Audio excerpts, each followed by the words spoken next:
रामायण की कथा तो सभी ने सुनी या पढ़ी होगी, जिसमें श्री राम और माता सीता के जीवन से जुड़े पहलुओं को दिखाया गया है।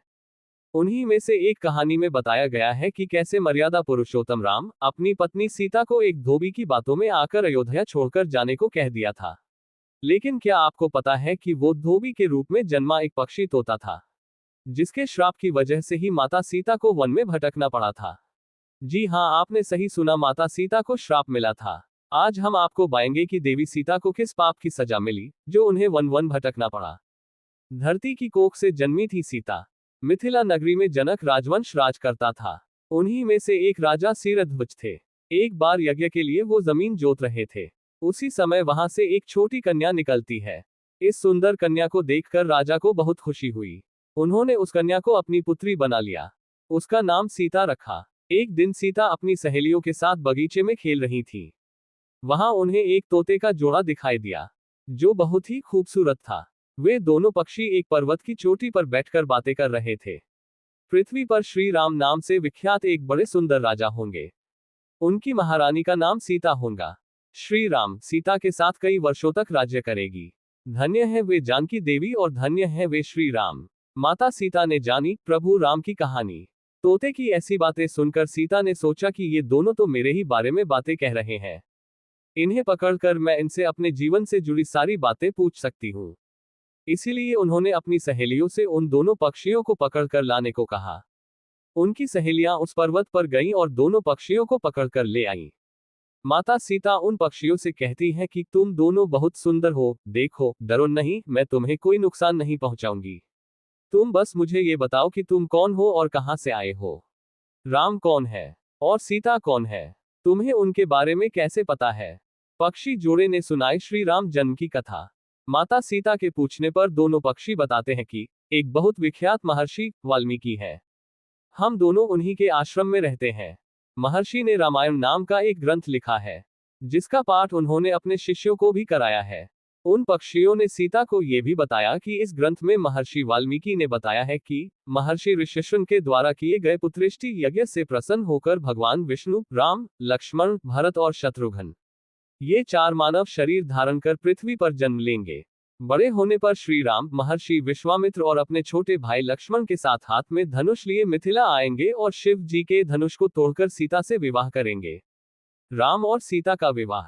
फिर उस पक्षी के जोड़े ने कहा, हे सुंदरी, हमने तुम्हें सब कुछ बता दिया, अब हमें छोड़ दो, हम जाना चाहते हैं। पक्षियों की बातें सुनकर माता सीता के मन में और भी बातें जानने की इच्छा हुई। उन्होंने उन दोनों से पूछा कि राम कहाँ होंगे, वे किसके पुत्र हैं, कैसे वो मिथिला आकर जानकी से विवाह करेंगे। नर तोता बोला कि श्री रामचंद्र का मुख कमल के समान सुंदर, नेत्र बड़े बड़े और खिले हुए, नासिका ऊंची, पतली भुजाएं घुटनों तक, गला शंख के समान होगा। मैं उनका क्या वर्णन करूं, जिनके गुणों का बखान 100 मुख वाला भी नहीं कर सकता। दोनों पक्षी कहते हैं कि जानकी देवी धन्य है, जो जल्द ही रघुनाथ जी की पत्नी बनकर उनके साथ कई वर्ष तक राज करेगी। लेकिन तुम कौन हो। पक्षियों की बातें सुनकर सीता ने कहा कि जिसे तुम लोग जानकी कह रहे हो, वो मैं ही हूं। नर तोते की विनती। माता सीता उन्हें कहती हैं कि मैं तुम दोनों को तभी छोड़ूंगी जब श्री राम यहां आकर मुझसे विवाह करेंगे, तब तक तुम दोनों आराम से मेरे घर में रह सकते हो। ये सुनकर मादा तोता जानकी से कहती कि हम वन के पक्षी हैं, हमें घर में सुख नहीं मिलेगा। मैं गर्भवती हूँ, मुझे जाने दो, मैं अपने स्थान पर जाकर बच्चे पैदा करूंगी। आप चाहें तो उसके बाद फिर से यहाँ आ जाऊंगी। उसके कहने पर भी सीता जी ने उसे नहीं छोड़ा। तब उसके पति यानी नर तोते ने कहा, सीता, मेरी पत्नी को छोड़ दो, वो गर्भवती है। जब ये बच्चों को जन्म दे देगी, तब उसे लेकर मैं फिर तुम्हारे पास आ जाऊंगा। माता सीता को पक्षी जोड़े का श्राप। तब माता सीता ने कहा, तुम आराम से जा सकते हो, लेकिन ये मुझे बहुत पसंद है। तुम घबराओ नहीं, मैं इसकी अच्छे से देखभाल करूंगी। जब सीता ने उस मादा तोते को छोड़ने से मना कर दिया, तब वो पक्षी दुखी हो गया।